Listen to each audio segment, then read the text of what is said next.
Olá, malucos e malucas deste manicômio tributário chamado Brasil.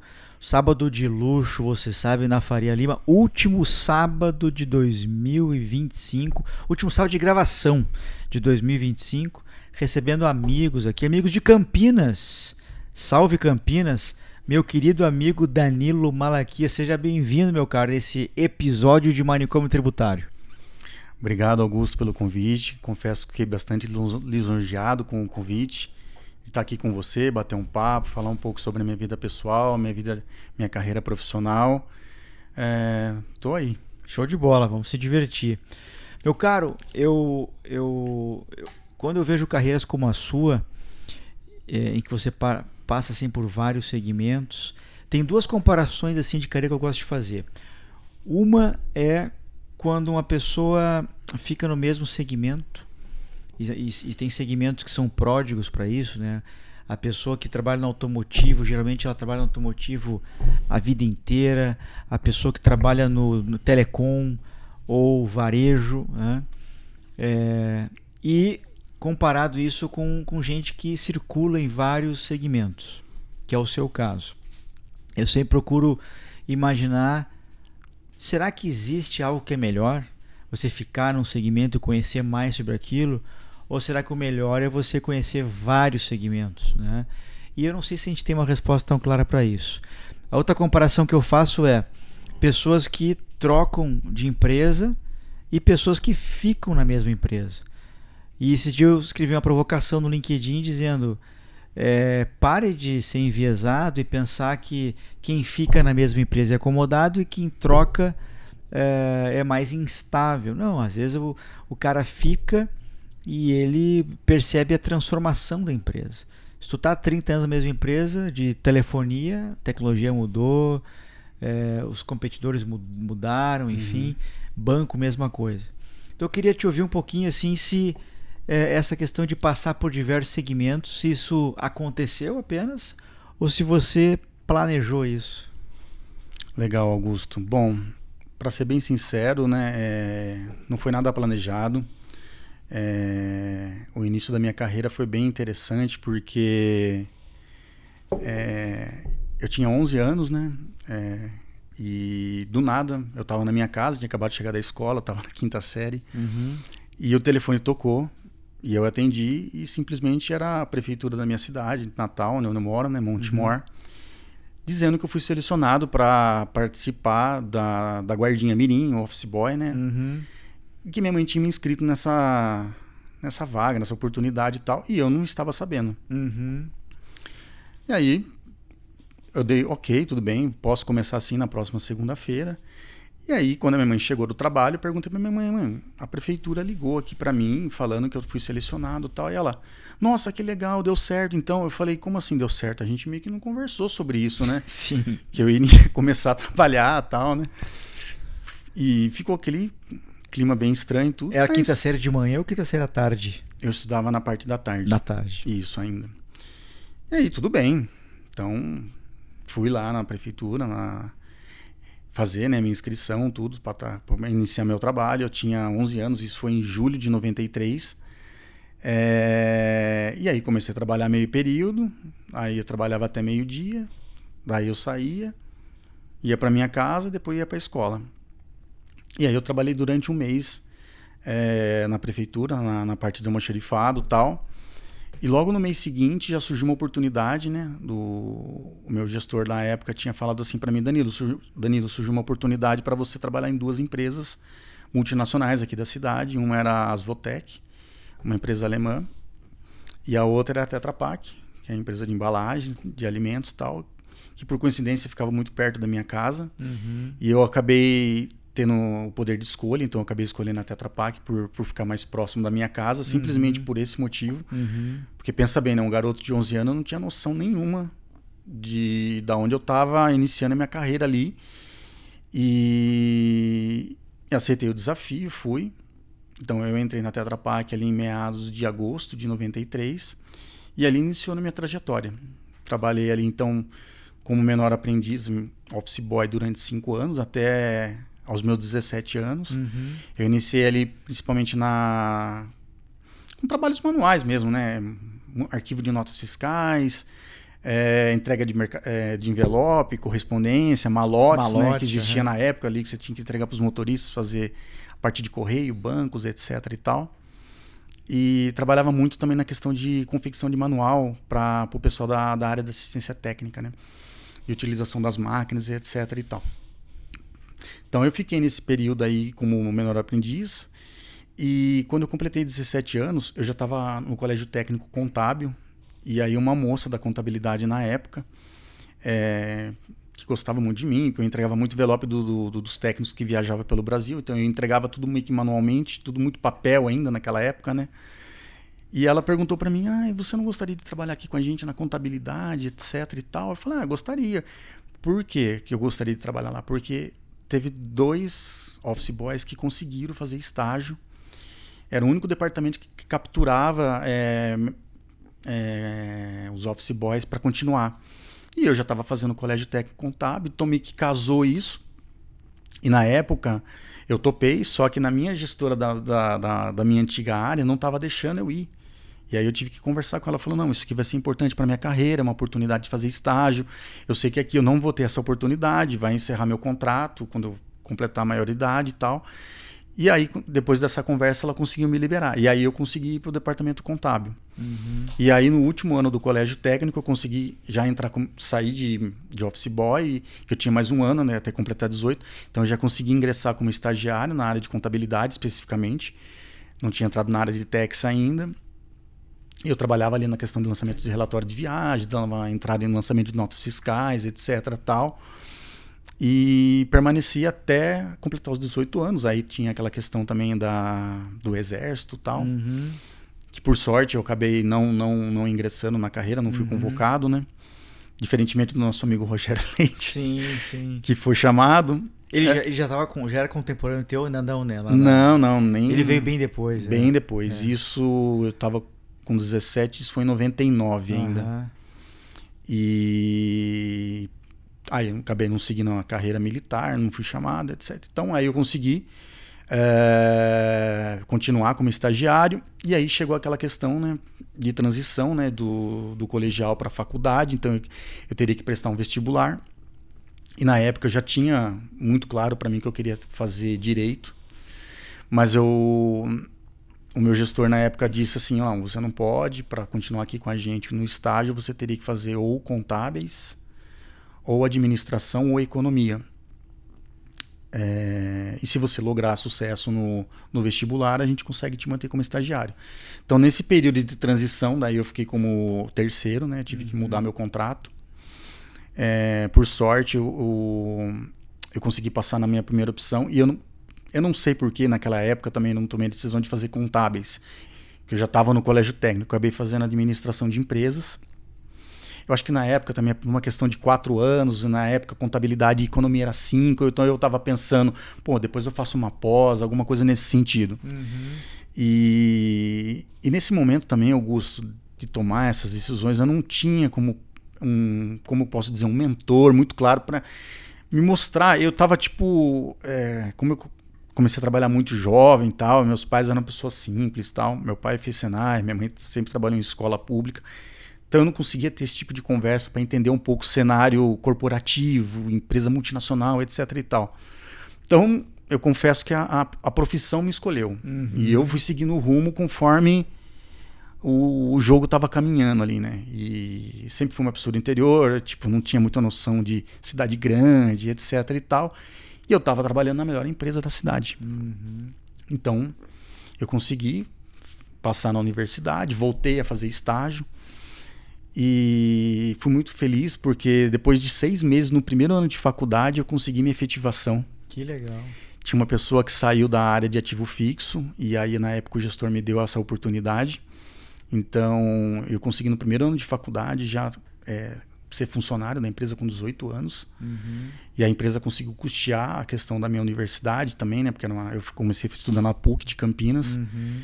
E que foi super importante, porque eu fazia faculdade com a minha irmã e meus pais tinham condições de pagar só para ela. Uhum. Então, nesse ponto foi muito legal.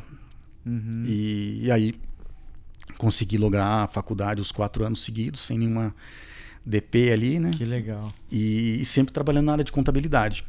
E quando eu estava terminando o curso, surgiu uma oportunidade para ir para a área fiscal. Então eu saí da área de assistente contábil e comecei a ser analista júnior de tax, trabalhando na área tributária, mais na parte de impostos, mas principalmente na parte de notas fiscais de serviços, na parte de retenção, entrega de DCTF, lançamentos contábeis, ajudava o pessoal ali da contabilidade com algumas coisas de reclassificação, de fechamento contábil, etc. e tal. Mas não era uma liderança tributária, era uma liderança contábil que tinha o tributário também.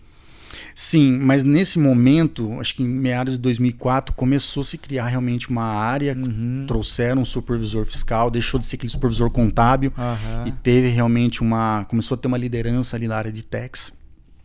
E aí começou a ter essa divisão, né? Contábil, ativo fixo, e aí a contabilidade, tax e a área de ativo fixo.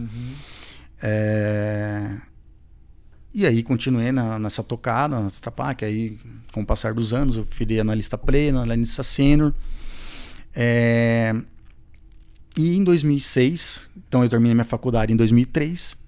Aí comecei a estudar alguns cursos complementares para complementar minha carreira, estudando sempre questões mais de legislação para ficar mais robusto também o meu conhecimento técnico e tal.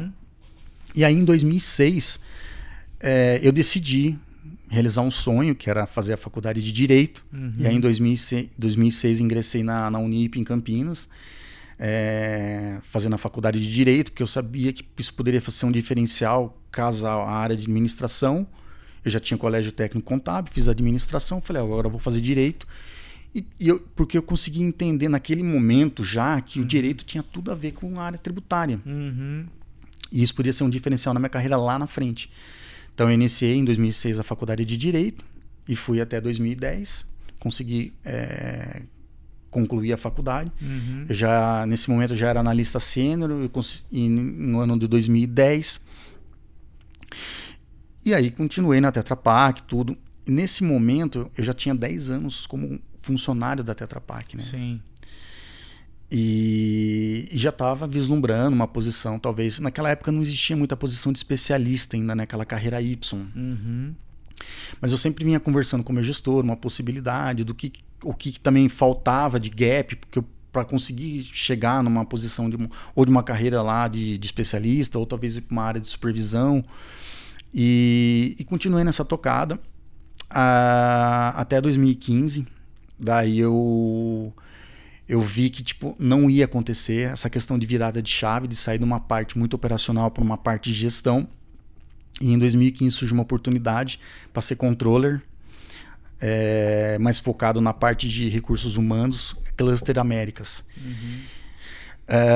Surgiu essa oportunidade, participei de um processo seletivo interno, logrei sucesso, consegui passar.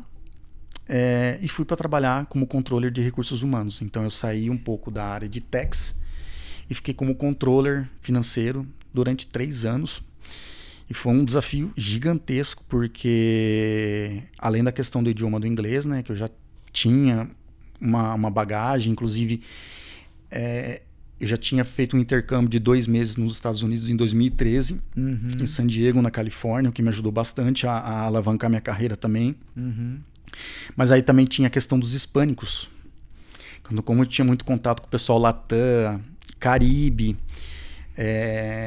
eu precisava, e algumas das pessoas com quem eu tinha contato para entender como funcionavam as folhas de pagamento, questão tributária de folha de pagamento, algumas pessoas não, quando eu abordava a questão do inglês, assim, eu vi que as pessoas não me correspondiam, não me entregavam, não me respondiam. Sim. E aí eu fui conversar com o meu gestor, eu falei, cara, eu preciso me desenvolver na questão do espanhol, eu gostaria de saber se vocês conseguem me ajudar. E sim, a empresa pagou um curso, e eu pagava um curso por conta própria com um professor nativo só de conversação, e eu focava mais com o curso da empresa na questão gramatical, que é muito parecido com o português. E que me ajudou bastante. Então eu consegui desenvolver também muito a questão do espanhol, que me ajudou bastante. E aí o trabalho assim começou a ficar mais fácil, porque quando você abordava os hispânicos na língua materna deles, eu vi que eles correspondiam mais rápido. E eu conseguia absorver as informações que eu precisava para montar os reports, etc. e tal. O que foi muito importante nesse momento da minha carreira. E aí, em meados de 2018, já completando 3 anos nessa posição, eu não estava vislumbrando mais crescimento, eu já estava há muito tempo na companhia também. Praticamente assim, desde a minha carreira de guardinha mirim até essa fase de controller, 20 anos. Eu já estava há 25 anos na companhia. 25 anos. E aí, eu não sei, do nada, assim, eu estava dormindo numa noite, eu pensei, cara, eu acho que eu preciso conhecer o mundo aí fora. Já não estava tão feliz ali, já não vislumbrava mais crescimento e tal. E aí tomei a decisão, falei, não, eu acho que é o momento de sair e conhecer o mundo aí fora e tal. E aí, em meados de outubro de 2018, eu saí. Aí fui para trabalhar em Campinas, numa empresa de consultoria. Gostaria de ter... eu pensei em trabalhar numa Big Four, mas assim, a oportunidade veio numa outra empresa que estava muito emergente no mercado, que é a B-Comics. Sim. E um colega que trabalhou comigo, que prestava serviço para mim na época de Transfer Price, quando eu estava na área de tax, me fez esse convite. Eu aceitei de bate-pronto. Falei, não, eu acho que vai ser uma experiência legal, trabalhar do outro lado do balcão ali, trabalhar com serviços, visitar clientes e tal. Eu falei, não, eu vou aceitar o desafio, vamos sim. Aí eu comecei a trabalhar na B-Comics, então, assim, novembro de 2018, exatamente. Eu tirei umas 2 semanas ali para dar uma respirada e tal. Foi um período também muito interessante, porque eu até pensei realmente ficar 1 ano fora do Brasil. Eu estava pensando em morar um tempo na Austrália, ali ficar 1 ano estudando inglês, fazendo cursos ali da nossa área de tax, finanças em si. Mas veio esse convite repentino, eu falei, não, vou aceitar. Me mudei para Campinas, saí de Montemor, fui para Campinas, que é do lado ali. Foi bem legal e comecei a trabalhar na B-Comics, especificamente trabalhando com projetos de implantação da ferramenta da B-Comics, né? Na parte de preço de transferência. E aí trabalhei com vários clientes, como a John Deere, trabalhei na Mali, Mogi Guaçu, na Iazaka também. Sempre trabalhando nessa parte de implementação, de PO, gerando os cálculos para os clientes, etc. e tal. E aí permaneci ali quase no meio do ano de 2019, praticamente quase uns 8, 9 meses. E assim, repentinamente também me veio um outro convite. Repentinamente um convite para trabalhar como coordenador. E aí foi interessante porque não era especificamente na área de tax, novamente. Eu passei como coordenador de contratos comerciais numa empresa em Araraquara, chama Andritz Hidro, de um colega também que estava lá, viu meu currículo, falou, pô, você tem um currículo interessante, você navegou por tax, contabilidade, e você tem um perfil muito assim interessante, que eu gostei, de relacionamento, etc e tal. Cara, você não quer participar de um processo aqui comigo, tal? Participei no processo, essa empresa austríaca aí, é uma empresa de maquinário, engenharia e tal, e topei o desafio. E até por ingenuidade, cara, eu não tinha meio que tomado ciência da questão da distância entre Campinas e Araraquara. Quanto que é? Cara, dá umas 2 horas de carro, Caramba. uns 200 km. E aí, tudo bem, aí eu já tinha aceito o convite e tal, eu falei, não, cara, eu tô num momento assim que realmente como eu passei muito tempo numa única empresa, até voltando um pouco na sua pergunta, eu falei, é o momento de eu conhecer, de me explorar, de ver até onde que eu consigo chegar. E super aceitei o desafio, fui morar em Araraquara, trabalhando nessa empresa aí, que trabalha com turbinas e geradores para hidroelétricas e tal, uma empresa de obra mecânica. Foi bem legal a experiência, né? Aí trabalhando já numa posição de gestão, eu tinha 2 pessoas trabalhando abaixo comigo ali, né? No dia a dia. Aí comecei a ter as primeiras experiências também como gestão, de liderança, etc e tal. E trabalhando numa perspectiva assim de trazer resultado para a companhia que realmente não estava legal. É uma empresa projetizada e estava tendo muito prejuízo com alguns projetos, etc e tal. E aí tinha que estancar algumas torneiras que estavam vazando e tal. Foi bem interessante. Aí tinha bastante contato com o pessoal da Áustria também. Aí voltei a ter... Porque durante a B-Comics ali eu não tinha muito contato. Comecei a ter contato novamente com o pessoal do exterior. O nosso diretor também, ele era austríaco, né? Então tinha que... Essa questão... apesar dele falar português, a gente sempre, determinados temas, técnicos ali, a gente ia pro inglês. Foi bem legal a experiência. Aí eu fiquei praticamente nessa empresa também quase 1 ano.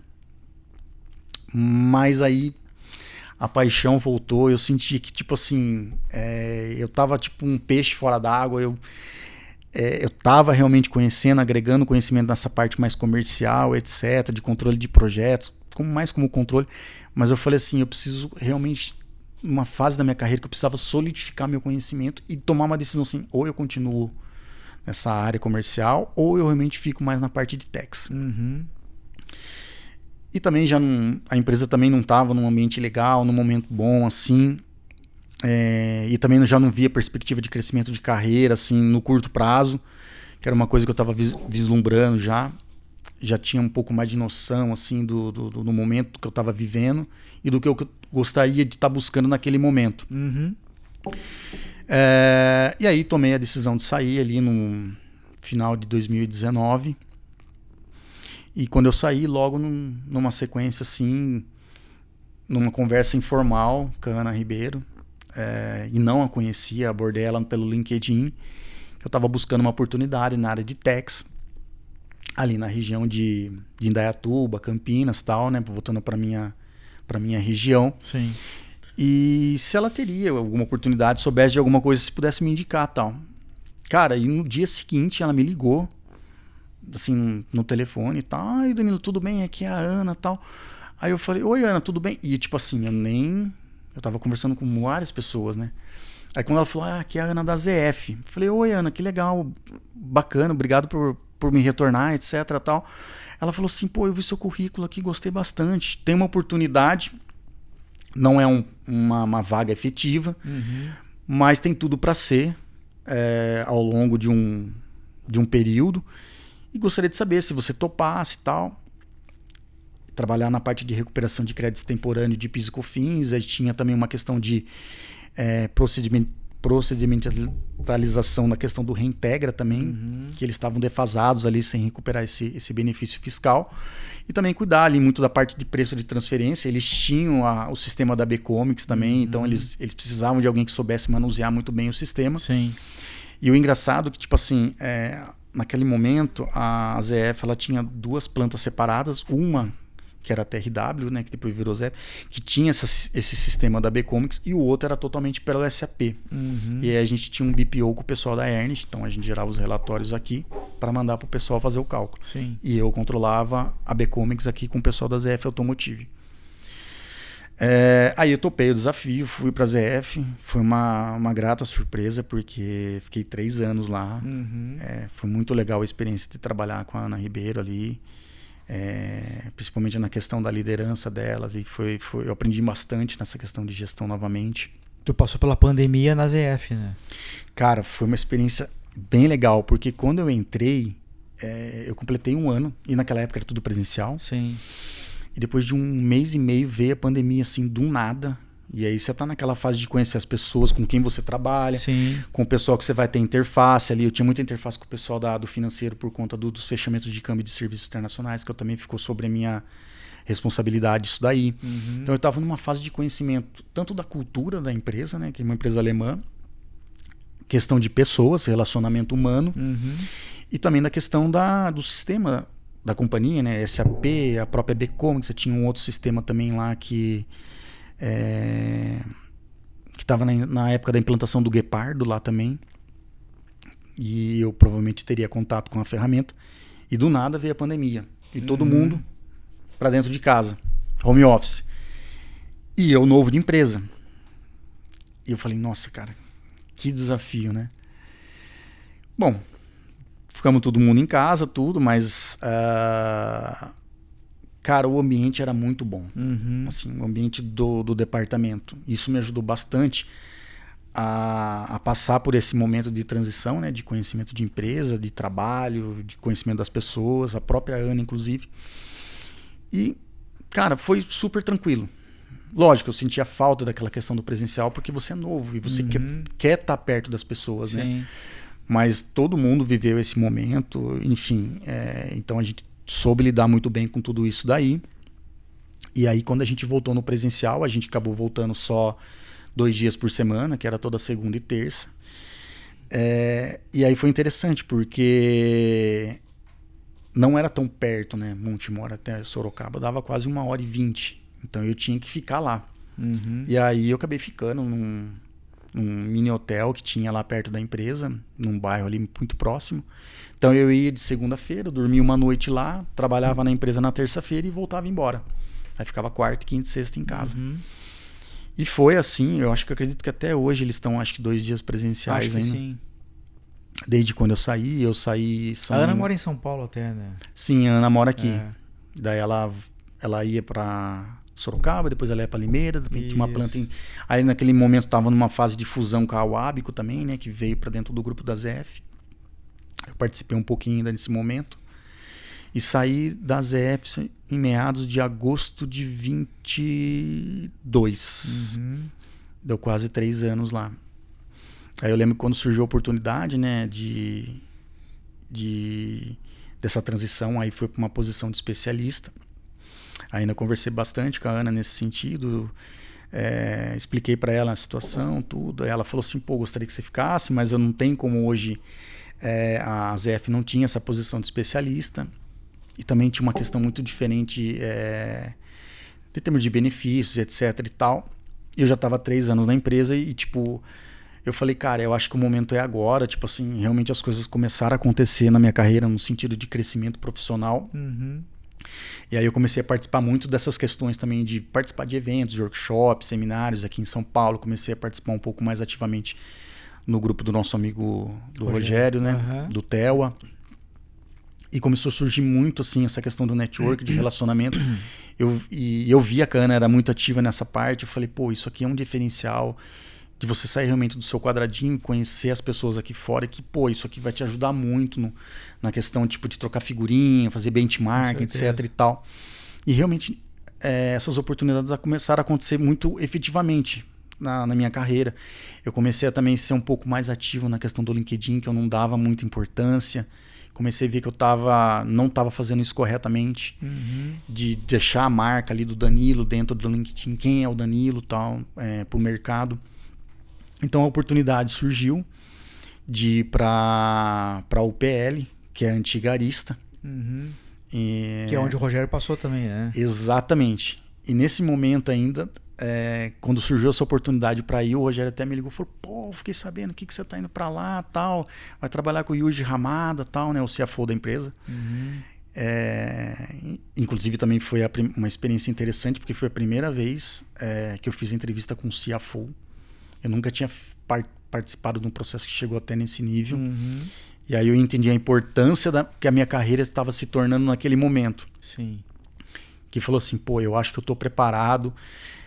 Na verdade, a gente nunca vai estar 100% preparado, mas assim, eu comecei a sentir mais confiança comigo mesmo.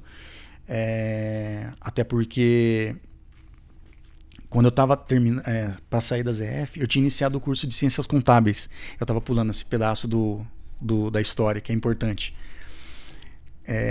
Aí eu comecei a fazer a faculdade na FIPECAF, aqui em São Paulo, de forma EAD, porque também estava na época da pandemia. E eu comecei, eu estava terminando o MBA na FGV, de Controladoria, Finanças e Auditoria. O MBA lá em Campinas também. Em Campinas. Tá. Eu comecei quando eu estava em Araraquara, então eu vinha todo sábado para Campinas, aulas quinzenais, então eu tinha que voltar para Campinas de qualquer jeito. E depois voltava para Araraquara, tipo no domingo à noite ou na segunda-feira de manhã. Então, aí quando eu já estava na ZF, eu estava terminando o MBA. Uhum. E aí eu falei assim, cara, eu preciso ter o CRC. Eu acho que isso aqui é importante para que no momento que eu chegar numa posição, novamente, de gestão, como coordenador ou supervisor, ou até de gerente, talvez numa empresa menor, de tax manager, eu preciso, isso vai ser um diferencial para mim. E aí quando eu estava terminando o MBA e saindo da ZF, eu comecei a estudar a faculdade da FIPECAF. E aí, por ter a faculdade de administração, a faculdade de direito, eu praticamente eliminei 2 anos do curso, da graduação. E aí eu fiz mais 2 anos. E logo na sequência, já no primeiro exame lá do CFC, já passei de primeira também. E aí logrei a questão do CRC também, né? Então, tenho 3 graduações aí, fora o MBA na FGV. E depois eu fiz uma pós também em gestão tributária na FBT, né? Que é a Faculdade Brasileira de Tributação. Sim. E nesse período, então, de agosto de 2018, saio do ZF, vou para a UPL, antiga Arista. Uhum. Trabalhar com o Yuji Hamada e com a Cláudia Belancieri também, que foi uma tax manager, uma líder inspiradora para mim. Uhum. Me ajudou bastante durante o período que eu passei lá, quase 2 anos com eles também. E na UPL foi uma experiência legal, porque é uma empresa do agroquímico, né? A ZF era automotiva. Sim. Aí fazendo um paralelo com o questionamento que você me perguntou, aí eu vou para uma empresa totalmente diferente, que era do agro, mas um agroquímico, que também estava com um momento ali de querer abrir ações na bolsa, né? Então a empresa começou naquele momento também a questão da implantação do SOX, né? Que não tinha, que você tinha que ter essa validação para abrir capital na bolsa. Então eu trabalhava muito com as meninas ali da questão do compliance e tal, de ajudar nessa questão de procedimentalizar todas as tarefas que a gente faz, tanto nós de Tex, como o pessoal de FP&A, o pessoal da contabilidade societária, contabilidade gerencial, etc. O pessoal de supply chain. Então participei desse movimento que teve lá na época. E a questão também é muito interessante também é que como oscila muito essa questão do custo, do preço de venda, cara, a gente sofria bastante com as questões de TP, de ajuste fiscal de TP, que determinados produtos oscilavam demais. O pessoal da Índia mexia dentro da parametrização do SAP e não nos avisava. Era um negócio assim que tinha que ter reuniões constantemente com o pessoal da Índia. Caramba. E aí foi um desafio muito interessante para mim também na questão do idioma, do inglês, porque, cara, era um sotaque muito carregado, né, o indiano. Sim. Eu confesso que nos primeiros meses ali eu sofri bastante. Eu não entendia muito bem o que o pessoal falava e geralmente o cara que eu tinha muito contato, eu sempre chamava ele no Teams para facilitar um pouco o meu lado também aqui. Lógico, e com o passar do tempo, dos meses assim, já você vai pegando mais familiaridade, você vai pegando o listening, vai melhorando bastante. E aí eu consegui realmente criar uma conexão legal com eles, com os indianos e entregar os resultados que a gente esperava, né? De redução de ajuste fiscal, trabalhando essa questão muito do preço do custo, do preço de venda. Mas o agro, cara, ele é muito assim, doido. Num ano você vai muito bem, num outro ano tem uma crise econômica no Brasil e vai lá para baixo, vai pro buraco e tipo, foi uma experiência muito interessante para mim, assim, aprendi bastante a trabalhar realmente sob pressão nesse sentido, nesse momento. E aí continuei em paralelo também sempre trabalhando nessa questão de estar participando ativamente dos eventos do TEL. Aí comecei a participar do Tex School, te conheci também no Tex School. Aí logo no ano seguinte também você fez o seu Mastermind, Isso. que eu também participei. E você participou do primeiro e do segundo já, né? Do primeiro e do segundo, Ano que vem tu pede música no Fantástico, inclusive. Com certeza. Com certeza. E aí, por participar desses eventos, aí você vai conhecendo bastante gente. E num evento do TEL, lá na Câmara Espanhola, numa questão de preço de transferência, a gente estava iniciando, né, a mudança da legislação lá, né? 12.715 do TP para a questão da OCDE. E aí conheci a Valdineide Simões. Ela era uma das painelistas desse tema e tal. E aí quando acabou o evento, tudo, né? Foi só no período da manhã aqui em São Paulo. Aí o Rogério Leite fala assim pra mim: e aí, você vai ficar com a gente aí no período da tarde e tal? Eu falei: não, Rogério, preciso voltar lá, né? Tô com várias frentes, muita coisa pra tocar lá. Ele falou: não, fica tranquilo, cara. Qualquer coisa eu converso com o Yuji Hamada lá, fica tranquilo. Aí dei risada, tudo. Falei: não, eu preciso voltar. Ele falou: não, cara, vamos almoçar. Aí a gente almoçou ali no shopping JK. E aí, por coincidência, assim, a Valdineide sentou do meu lado, começamos a conversar, ela começou a perguntar sobre a minha carreira, tal, onde que eu trabalhava, tal. Ela tinha acabado de sair da empresa de ADM, também tinha essa questão do agro. Aí ela falou que estava participando de um processo numa empresa em Campinas, né? E me perguntou se eu poderia ajudá-la numa questão, tipo, de rachar algum imóvel, algum apartamento, algum corretor, tal. Falei que sim, com certeza, pega meu contato aqui. Sim. Aí trocamos ali cartões ali e achei que ela fosse entrar em contato logo na sequência e, tipo, não entrou mais em contato e beleza. Aí quando foi ali em meados de se eu não me engano, de outubro de 23, já estava quase 2 anos na UPL, ela me liga, fala: Danilo, tudo bem e tal? Eu falei: ô Neide, tudo bem, como é que você tá? Tal, né? Achei que ela fosse perguntar sobre isso, né? Aí ela falou assim: eu já tô trabalhando aqui numa empresa que é a Mars. Uhum. Surgiu uma oportunidade aqui numa posição tal. Eu lembrei da nossa conversa lá, tudo. E gostaria que você participasse do processo seletivo tal. Eu acho que você tem um perfil aderente com a posição aqui, né? Eu acabei de promover a pessoa para Tax Manager aqui. Eu acho que você tem todo o perfil que a gente está buscando num candidato. E eu gostaria que você participasse do processo. E foi engraçado, porque nesse momento eu estava tão bem assim onde eu estava, né? E estava numa fase de crescimento profissional muito legal, tal, conhecendo o mundo do agro, essas nuances que acontecem na economia, que afeta diretamente o agro. E de bate-pronto, assim, eu respondi que não. Eu falei, nesse momento eu não queria fazer nenhuma transição, eu acho que estou indo até pouco tempo aqui. Posso te ajudar com alguém? Posso te ajudar, exatamente, tal. E nesse momento, eu acho que quando eu falei não, ela insistiu. Ela falou, não, mas eu gostaria que você participasse, tal, não sei o que. Ela até queria entrar já num mérito. Pô, me fala aí quanto que você tá, né? Sim. Quanto que você tá... O que você tem de benefício, quanto que você tá ganhando, etc e tal. E aí eu pensei, pô, deixa eu dar uma estudada, né? Deixa eu entender um pouco o cenário e tal. E confesso que eu não tinha... Sabia que era a empresa Mars, tudo, mas não tinha uma noção do tamanho da Mars também.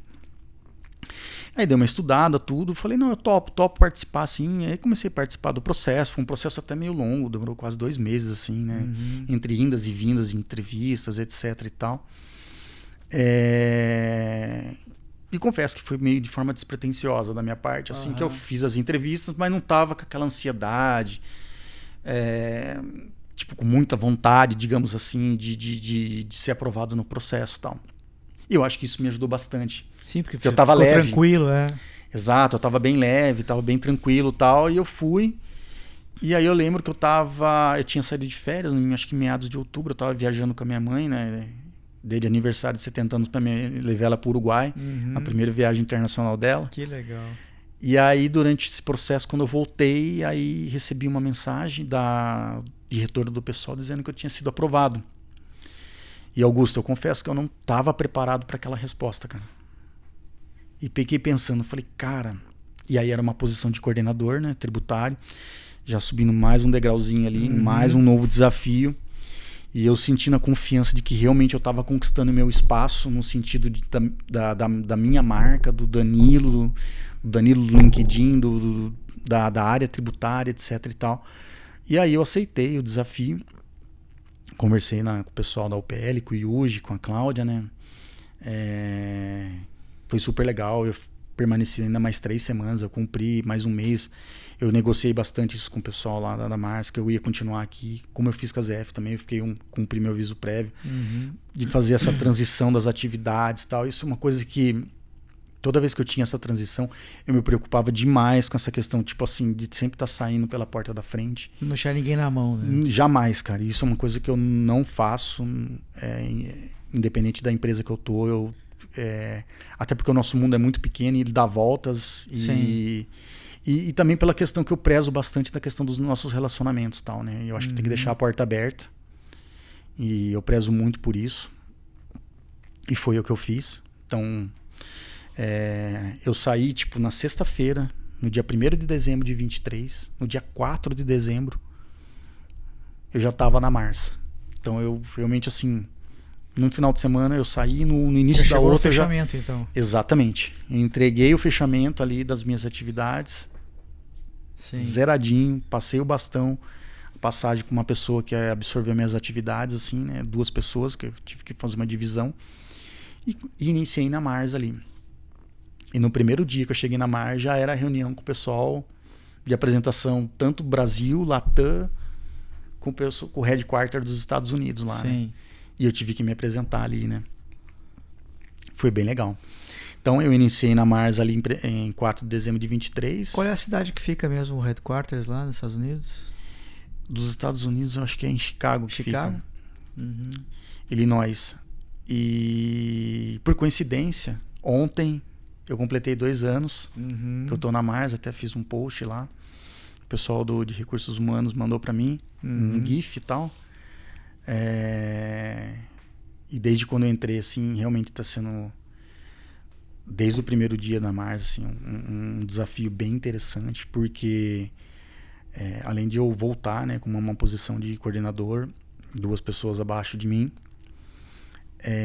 cuidando das questões, eu trabalho mais na parte de diretos, praticamente, né? Então, muita parte de imposto de renda, questões da lei do bem, questões de preço de transferência também. Preço de transferência também, passando por essa transição, né, de OCDE, das novas regras também, que está sendo bem desafiador, né, de você ter que explicar para os departamentos, as organizações FP&A, Supply Chain, Logística, que tipo assim, cara, isso aqui já, como é a reforma tributária hoje, não é mais uma obrigação, uma atividade só de tax. De jeito nenhum. Todo mundo está envolvido nisso. Contabilidade societária, contabilidade gerencial, entender as margens. E você ter que convencer as pessoas a falar, cara, precisamos trabalhar em conjunto. Isso aqui não é mais só a caixinha de tax, é a caixinha de todo mundo. Pra gente melhorar o que tem que ser melhorado, entendeu? Pra não ter o menor ajuste possível ali para não impactar na questão do imposto de renda, da adição, né? E o desafio muito interessante também, que eu não tinha vivenciado isso muito de perto, foi a questão da parte de litigation. Toda a parte de contencioso, administrativo, tributário não fica com o departamento jurídico de legal da companhia. Por exemplo, na ZF, na OPL, era totalmente parte de tax. O pessoal de legal apoiava e a gente suportava com fornecimento de informações, documentações, relatórios, etc. e tal. E na ZF não. Na ZF a caixinha da questão do contencioso administrativo e tributário fica comigo. E aí eu tenho uma estagiária que me apoia nessa questão. Tu reporta FIN 48, né? Sim, FAS 109. Em outubro. Em outubro tem o FIN 48. Que é bem interessante. Eu não tinha essa experiência, isso foi legal. E durante a entrevista eu comentei, realmente fui bem sincero, eu falei, eu não tenho essa experiência, mas eu consigo aprender rápido, tudo, tal. Isso foi bem legal da minha gestora, que é a Tamires hoje, que é uma baita de uma líder, me inspira bastante também no dia a dia, super me apoia em várias frentes ali pra gente conseguir entregar os resultados que a companhia espera. E aí essa questão também de ter contato diretamente com os advogados, se entra com recurso, não entra, como que funciona. Então está sendo bem interessante nesses 2 anos essa questão muito forte da parte de litigation aí, que eu adquiri esse conhecimento aí, e hoje eu estou um pouco mais confortável com essa responsabilidade que eu tenho hoje lá. Esse tem sido, Danilo, o teu principal desafio assim da litigation, ou tem algum desafio que hoje na gestão tributária você percebe assim, puxa, isso aqui é sempre uma dor de cabeça? A parte do litigation, eu não acho assim. É um desafio interessante. É uma coisa que, cara, normalmente, provavelmente, com a ascensão que você vai tendo de carreira profissional, era um momento que ia chegar e eu estava confortável com isso, até pela formação que eu tenho e tal. E isso foi legal porque você consegue voltar naquela parte do conhecimento teórico, você tendo contato com os advogados, entendendo como que funciona a mecânica do dia a dia. É uma coisa que eu tava bem tranquilo, e aí a Tamires super me apoiou nesse início e tal. Mas, por exemplo, para esse ano, por exemplo, a gente teve uma questão muito, muito interessante da questão da lei do bem. Que a empresa não estava utilizando esse benefício fiscal nos últimos anos. E a gente teve que voltar e implementar isso dentro desse ano, assim, no início de julho, cara. Faltando um mês para a gente levantar o benefício fiscal. Então a gente começou a cavocar, entender com as áreas de engenharia, se tinha projetos de inovação tecnológica, tanto na Mars quanto no Arraial Canim. Então, assim, eu tive que ir atrás de pessoas que eu não tinha contato no meu dia a dia, que eu não sabia quem eram. E aí, aquela questão do poder do convencimento, de relacionamento. De você explicar para a pessoa, falar, cara, a gente tem uma oportunidade aqui que vai trazer um baita de um benefício para a companhia e eu preciso dar as mãos aqui com você para a gente fazer isso acontecer junto. Sim. Então foi um desafio bem interessante, porque se eu não me engano a empresa fazia quase mais de 5 anos que não utilizava, então não tinha um histórico muito robusto, tal. Contratamos uma consultoria para nos apoiar nesse sentido, né, de estruturar as questões ali do formulário do Ministério Público da Ciência e Tecnologia, para prestação das informações e levantamento dos projetos, envolvimento com o pessoal de RH, para entender a hora trabalhada de cada colaborador, etc e tal, explicar que a gente precisava daquela informação, porque o RH também não estava muito confortável pela questão da lei LGBT e tal, e aí tivemos que explicar, a consultoria explicar, falando, não, a gente precisa dessa informação, talvez não tão aberta, com nível de detalhe ali, mas algumas informações, por exemplo, quanto custa a hora do tal, do fulano de tal ali, que trabalhou tantas horas nesse projeto, de forma integral ou de forma parcial. Então a gente fez todo esse levantamento, tudo, conseguimos levantar um valor considerável ali para aproveitar no último resultado de 2024. E foi um trabalho bem interessante, porque a Mars ela é muito grande, cara, e tem muita oportunidade. Então, e a gente precisou fazer isso dentro de um mês, 30 dias, cara, levantar esse valor. Nas duas companhias, na Royal Canin e na Mars, né? Porque é muito complicado. Eu já tive recentemente que ir para o mercado para contratar um profissional de P&D e o que se percebe é que às vezes o profissional de Techs ele não tem tanto conhecimento dos processos inovativos, né? E o profissional que não tem conhecimento do processo tributário. Então, esse profissional, quando você encontra alguém assim que entrega isso no dia a dia da gestão tributária, é alguém que vale, que tem um valor muito grande, né? Sim, com certeza. Porque realmente é um processo, se bem feito, você consegue capturar ali para cada real investido 26, 28, 29 centavos, né? Sim. Então, não é uma coisa simples, não. Geralmente um profissional que você mencionou, que conheça da parte da lei do P&D e também conhece de tributário, praticamente é uma mosca branca no mercado. Mosca branca, com certeza. É uma mosca branca. Com certeza. E Danilo, de uma maneira mais genérica, né? Você hoje está atuando mais em diretos, né? Sim. E a gente chama essa reforma de diretos, essa reforma silenciosa, né? Então, mudou preço de transferência, agora todo esse perrengue de tributação de dividendos, quando é que tem que pagar, tudo. Mas como é que você vem acompanhando a reforma tributária do consumo? Mais como otimista, como pessimista ou como um realista? Olha, quando a gente falou da reforma tributária lá atrás, no início, eu confesso para você, Rogério, conhecendo o nosso país, do jeito que é esse emaranhado, essa burocracia, questões políticas, tal, eu confesso que lá no início eu estava um pouco pessimista. Assim. Mas hoje, atualmente, tal, como teve o desenrolar nesses últimos meses, assim, né, de que realmente falou, porra, isso vai realmente acontecer. E hoje eu tô um pouco mais otimista. Eu acho que a gente tem que estar um pouco otimista, né? Era a hora, era o momento da gente virar essa chave.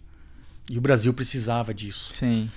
Para a questão de até destravar algumas coisas de investimentos estrangeiros no Brasil, né? Passar um pouco mais de confiança, acho que de credibilidade e tal, né? Para os investidores aqui investirem no Brasil de fato. E eu acho que tem tudo para dar certo, mas eu acho que a gente vai sofrer bastante, principalmente já no próximo mês, né, que vai se iniciar o processo. E a Mars ela está bem preparada para esse ponto. A gente se preparou bastante na questão de adequações dos sistemas, né, do SAP e outros sistemas paralelos. Mas a gente está bem adequado. Mas eu acho que a gente vai ter que criar, principalmente, uma questão de mudança de mindset de todo mundo que vai estar envolvido com isso. Porque a gente vai trabalhar com 2 sistemas. Isso até 2032. Dois na melhor das hipóteses. 2 na melhor das hipóteses, né? Porque uma empresa grande, às vezes com vários negócios, você pode ter a situação de para cada negócio ter um sistema também, né? Mas sim. 2 regimes, vamos dizer assim, né? A gente tem segmentos diferentes na Mars, né? Por exemplo, a gente tem o segmento de chocolate, né? Choco.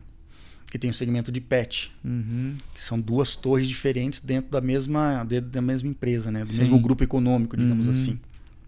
E da Royal Canin também, que é só a parte de pet. Então, toda essa questão, por exemplo, de benefícios fiscais que hoje a gente tem para determinadas, algumas filiais, né, de alguns estados especificamente, a gente sabe que não vai ter mais. Sim. Então, a gente... Como que a gente vai trabalhar a questão dos contratos com os fornecedores, contrato com os nossos clientes, por exemplo. Então, tudo isso tem que ser revisto. Já deveria estar sendo revisto, exatamente. Isso. Entender, por exemplo, a gente tem fornecedor aí do Simples Nacional. que a gente sabe que a tratativa é diferente das empresas do lucro real, por exemplo. Então, é um desafio gigantesco e, por mais incrível que pareça, a gente sabe que tem empresas no mercado, grandes inclusive, que, cara, tem empresa que tá perdida ainda, assim, tipo, achou que não ia acontecer e agora chegou o momento. E aí tem que se virar agora, tipo, buscar consultoria, fazer um negócio assim, mirabolante para fazer o negócio acontecer. Apesar que a gente teve até uma decisão essa semana, se eu não me engano, de postergação, né, do governo. Sim. No sentido, acho que de não ter a exigência ainda já em 1º de janeiro na nota fiscal. Se eu não me engano, foi postergado até dia 30 de março, dia 1º de abril. Mas assim, tudo bem, isso vai desafogar bastante essa questão de algumas empresas e as coisas acontecerem, né, de emissão de faturamento de nota. Mas assim, é uma coisa que já deveriam ter sido preparado lá atrás, né? Sim. E uma coisa também que me preocupa, e a gente vivenciou um pouco isso também, é a questão, tipo, das outras áreas entenderem que a reforma tributária não é do departamento de tax.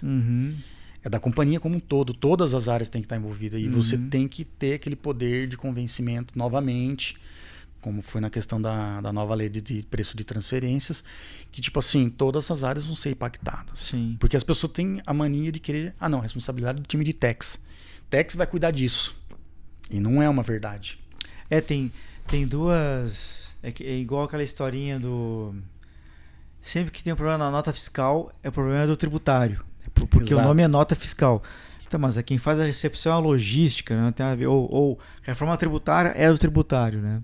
Então é uma grande armadilha, né? Acho que está na nossa mão desmistificar isso aí, né? Com certeza. Com certeza. E aí você tem que realmente ter essa questão do relacionamento, de trazer as pessoas para perto de você, falar, cara, vamos fazer isso acontecer junto, mas eu preciso de você. Cara, a alta liderança da companhia tem que comprar essa ideia. Porque senão as coisas não acontecem, Augusto. Isso eu tô falando assim de toda e qualquer empresa. Então tem que vir lá de cima para baixo. Com certeza. Para as coisas acontecerem assim. Com certeza. Top down. Meu caro, pelas minhas contas, 9 fora ali, tu tá com 30 anos de carreira, pouco mais, pouco menos, né? Quando você olha pro retrovisor aí da tua carreira, tem alguma coisa que você perceba, puxa, isso aqui eu queria ter aprendido antes? Tem isso, não? Tem sim, Augusto. Eu acho que no início da minha carreira, ali entre os 20 e 25 anos, eu acho que eu teria que ter me aventurado um pouco mais cedo e não ter ficado tanto tempo numa única empresa. Eu acho que eu deveria ter tido uma oportunidade, ter buscado uma oportunidade. Você até cita isso, inclusive, de vir para São Paulo. Sim, passar um dos seus livros que eu li isso. De vir para São Paulo, tipo, viver um pouco aqui em São Paulo, ter essa experiência. Eu acho que talvez se eu tivesse vindo mais cedo para São Paulo e desmistificado, por exemplo, essa questão da zona de conforto, que eu me considerava uma zona de conforto, porque eu estava morando na minha cidade, trabalhando numa baita empresa dentro da minha cidade, e aquele medo de me aventurar e conhecer coisas novas, morar numa cidade diferente.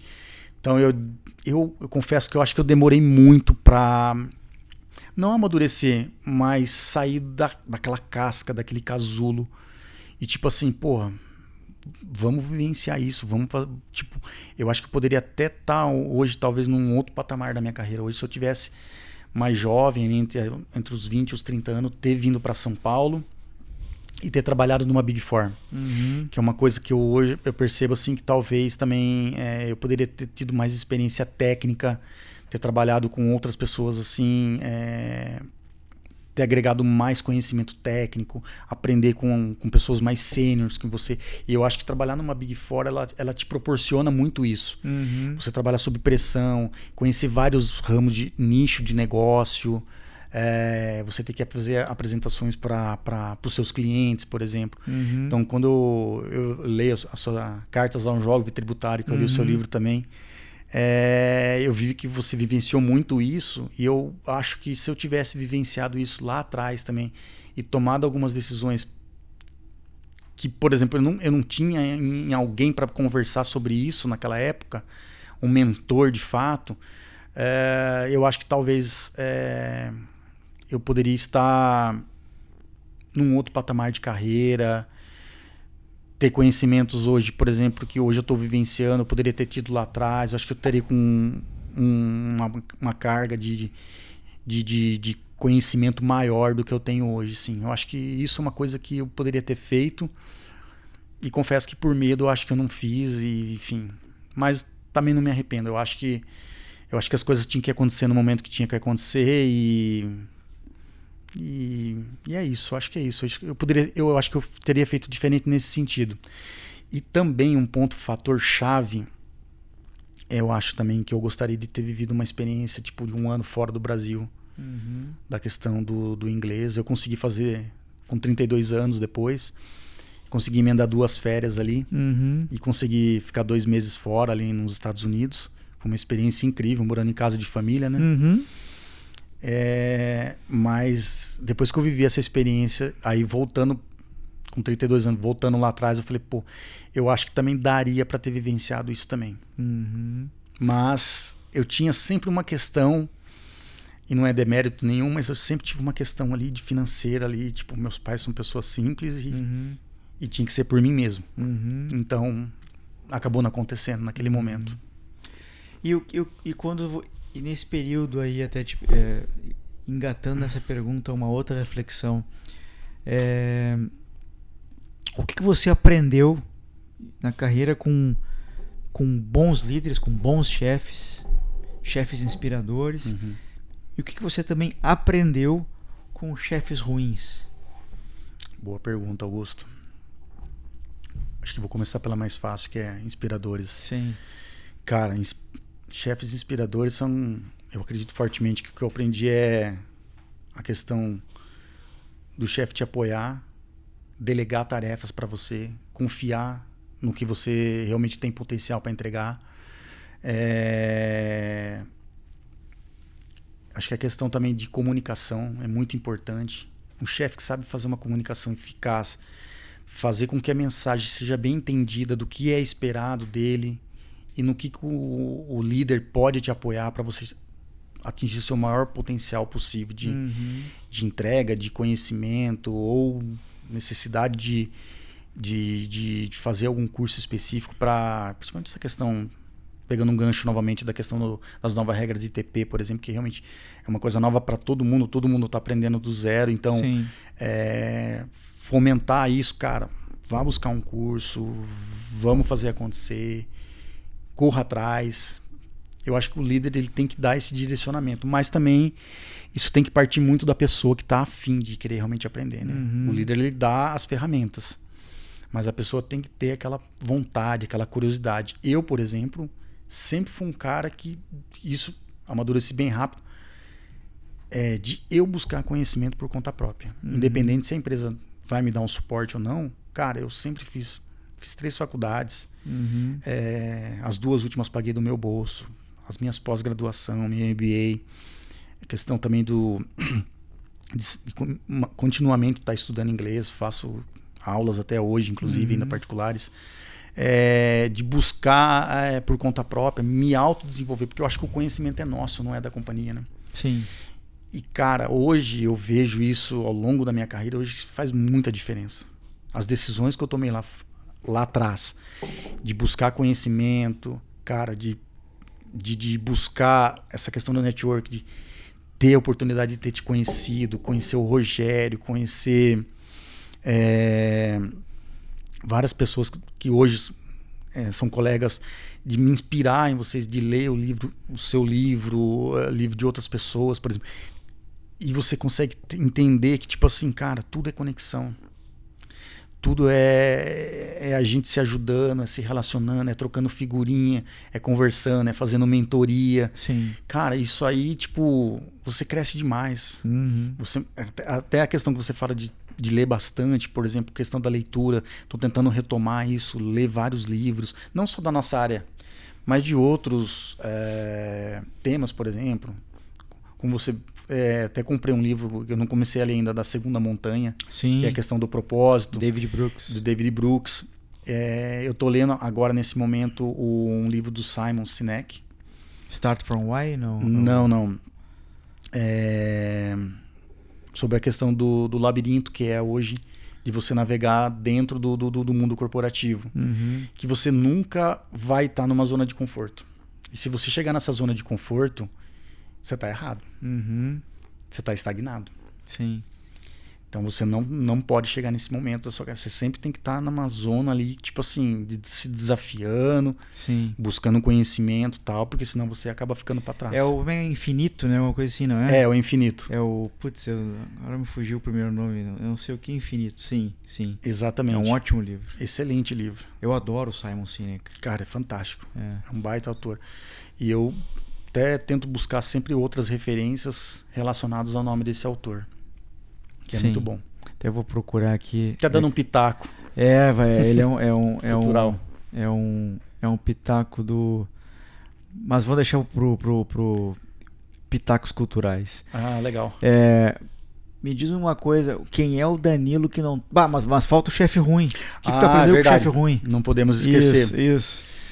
Cara, o chefe ruim... Isso é uma coisa que a gente tem que aprender a não fazer. Que eu acho que também é uma questão... Jogo Infinito. Jogo Infinito. Jogo Infinito do Simon Sinek. Exatamente.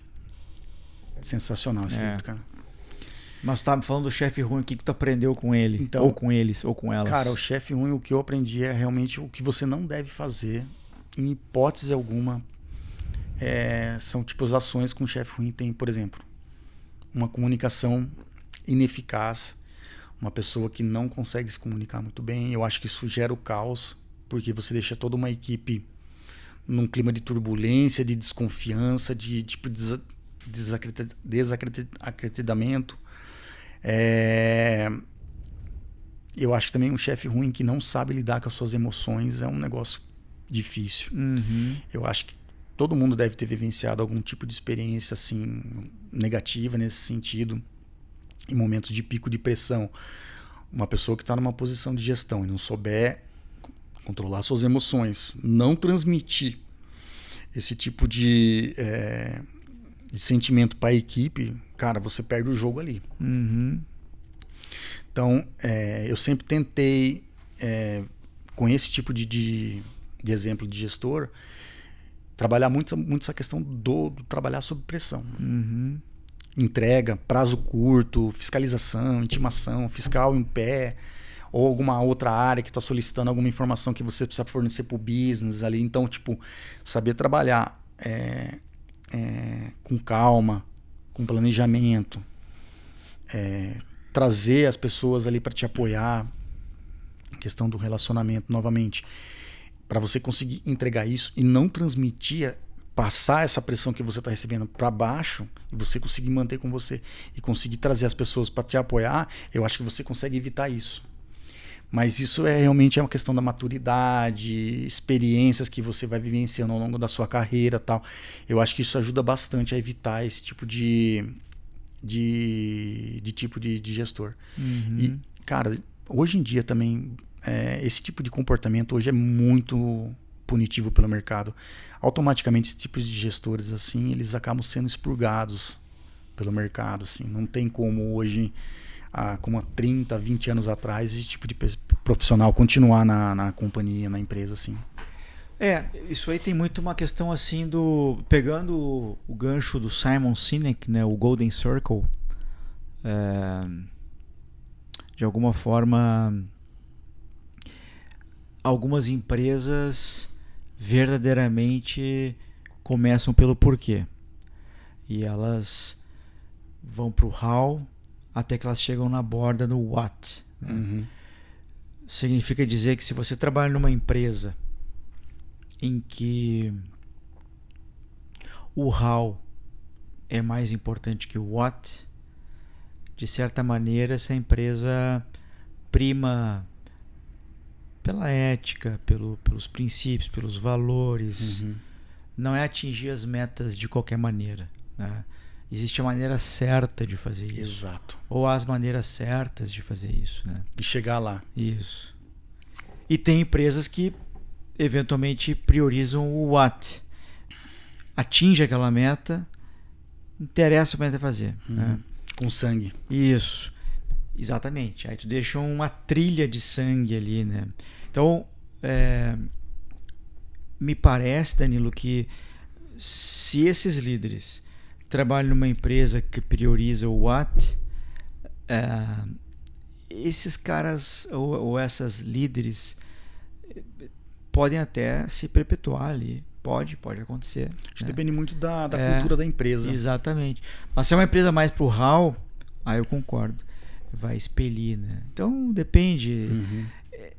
Mas aí a decisão também acaba sendo sua, né? Sim. De continuar De naquele demitir seu ambiente. chefe. Exatamente. Ou tipo assim, se a cultura da empresa é essa, você tem um gestor desse nível de comportamento, cara, tem oportunidade lá fora. Exatamente. Eu acho que é a gente que tem que... E outra, né? Geralmente, se você não sai por uma oportunidade de crescimento, você sai por conta do seu chefe. Sim. Do seu líder. Sim. A verdade é essa. Nua e crua. Sim, Sejamos com certeza. sinceros. Sim, com toda certeza. Falando em oportunidades lá fora, quem é o Danilo lá fora? O que não está no LinkedIn? O Danilo do Insta, o Danilo do churrasco, do futebol, enfim. Quem é o Danilo que não está no LinkedIn? Legal. Bom, eu sou um cara muito assim aventureiro, tá? Eu gosto bastante de viajar.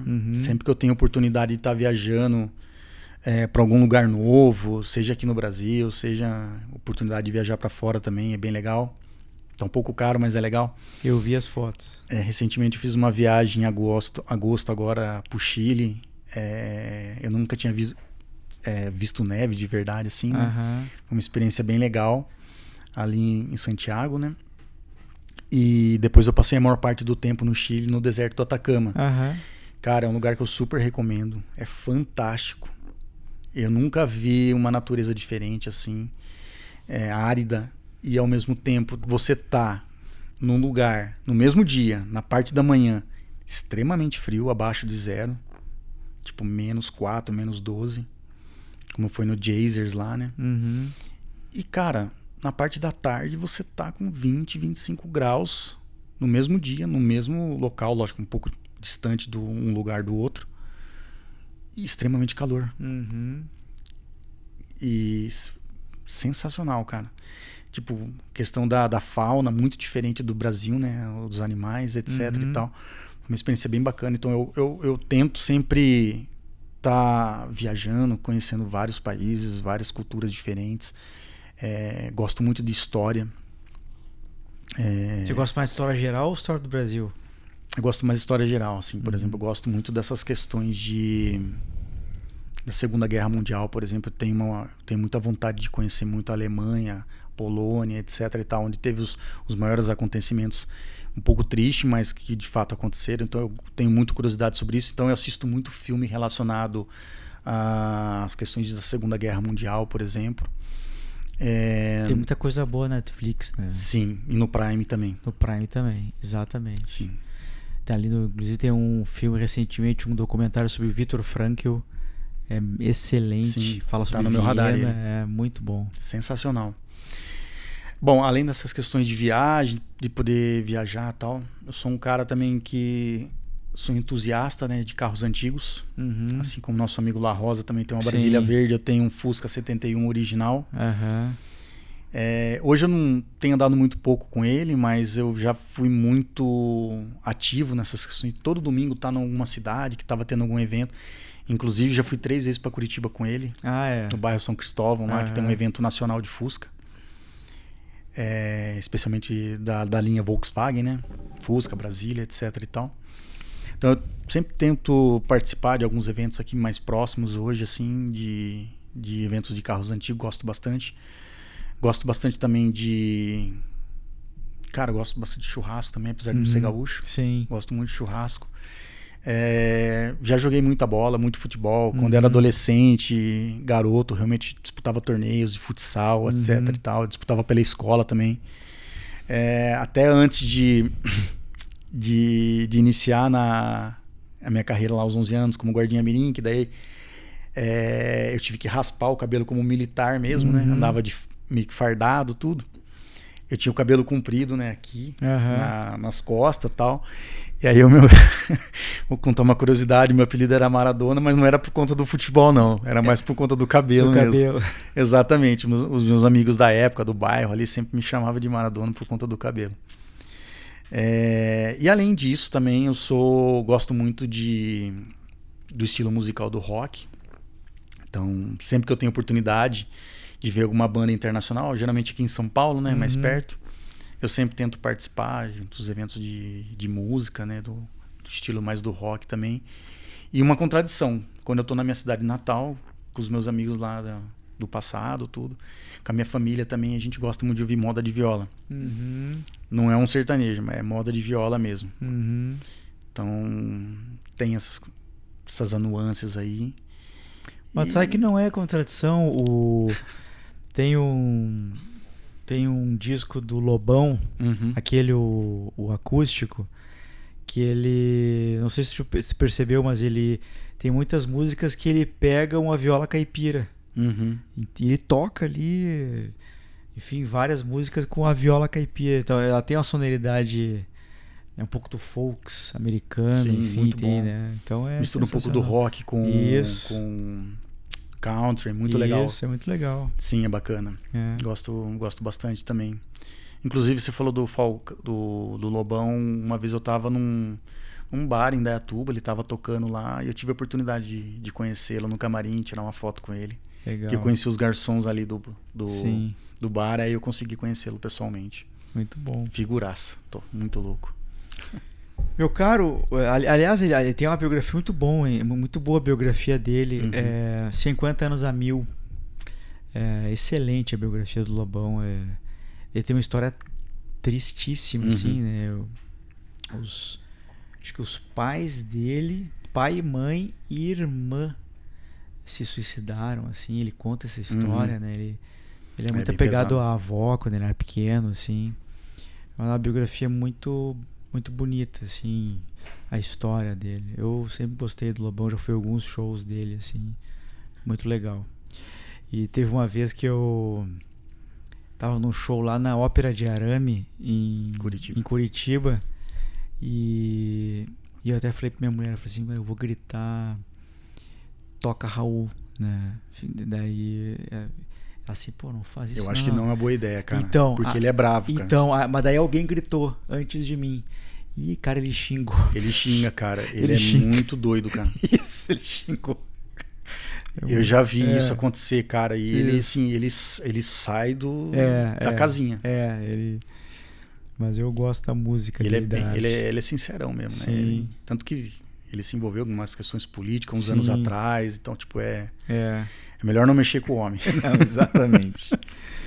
E só para complementar também, uma coisa que eu gosto muito e tenho tentado praticar nos últimos meses, anos já, é a questão de fazer muita trilha. De subir montanha, estar em contato com a natureza. Inclusive, no final de semana passado, eu fui fazer uma trilha ali perto de Paraty, na divisa de São Paulo com Paraty ali, né?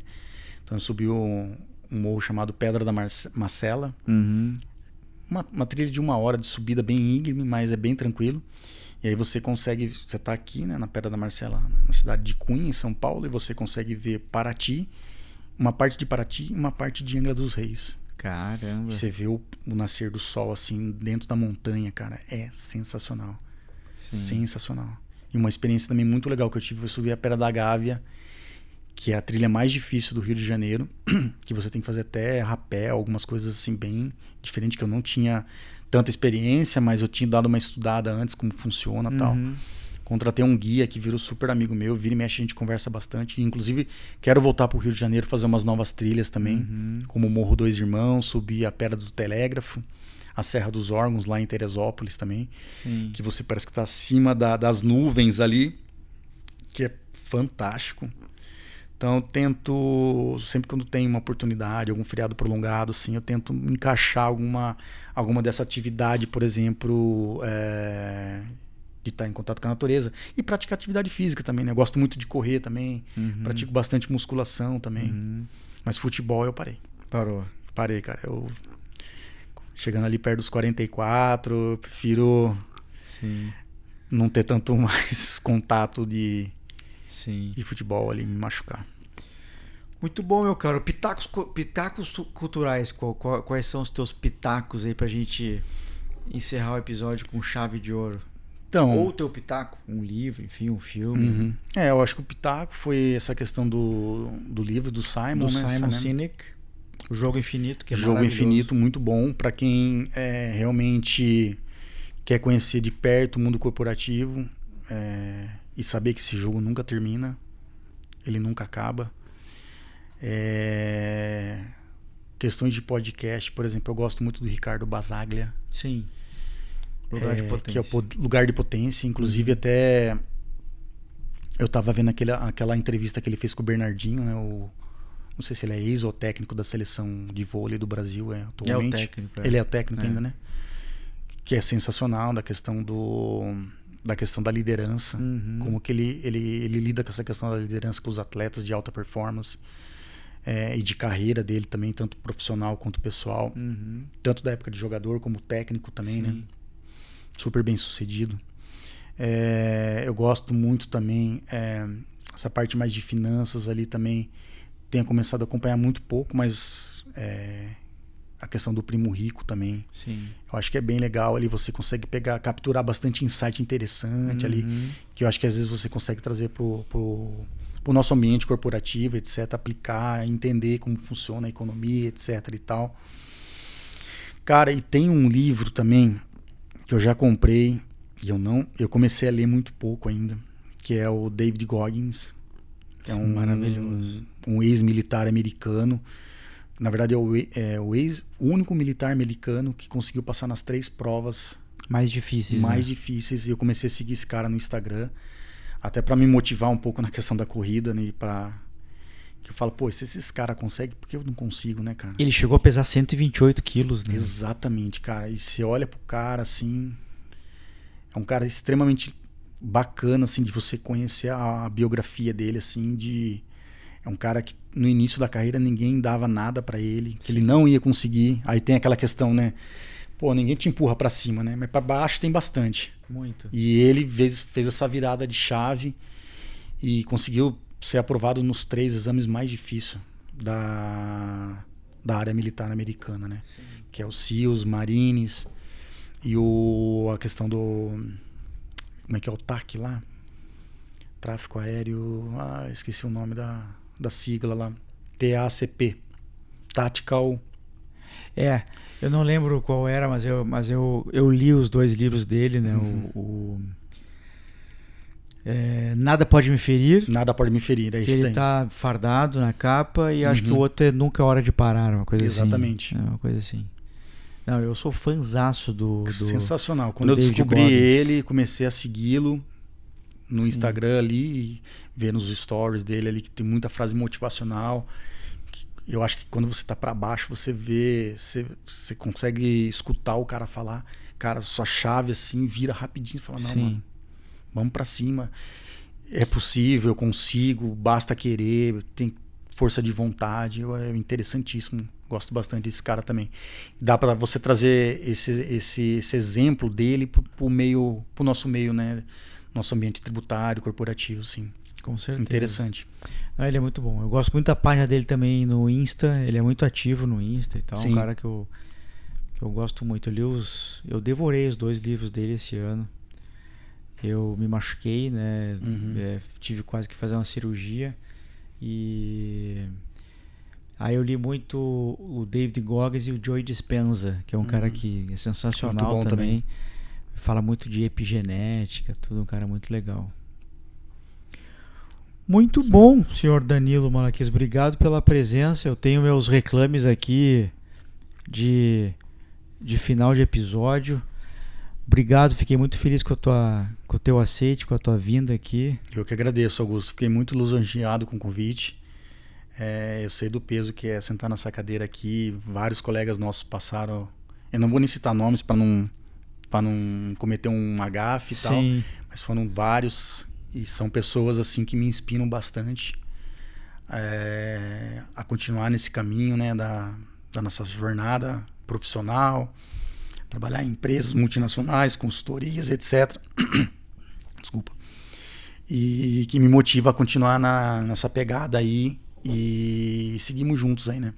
Um apoiando os outros aí, que eu acho que esse é o caminho, principalmente no nosso meio corporativo de techs. Com toda certeza. E você sabe que me encontra no Instagram como Augusto Flores Oficial. Eu estou no LinkedIn também como Augusto Flores de Flores. No LinkedIn eu sou um executivo de multinacional. No Instagram eu sou um empreendedor da área de educação, mentoria. Tem os meus sites, augustoflores.com.br, mtxeduca.com.br. Augusto, os teus livros, compra na Amazon, compra na editora Viseu. Manicômio Tributário, Reflexões de um Sobrevivente, Cartas a um Jovem Gestor Tributário. Aliás, em outubro, não me lembro qual foi a semana, segunda ou terceira semana, em outubro, o Cartas a um Jovem Gestor Tributário superou o Manicômio Tributário. Então meu livro mais vendido já é Cartas a um Jovem Gestor Tributário. Eu fiquei bem feliz. São 2 filhos, quer dizer, não que eu tenha preferência por um filho ou outro, mas fiquei feliz que o segundo livro já superou o primeiro. E eu tenho esquecido, eu percebi que nos últimos episódios esqueci de citar aqui meu WhatsApp, então aqui eu não vou esquecer.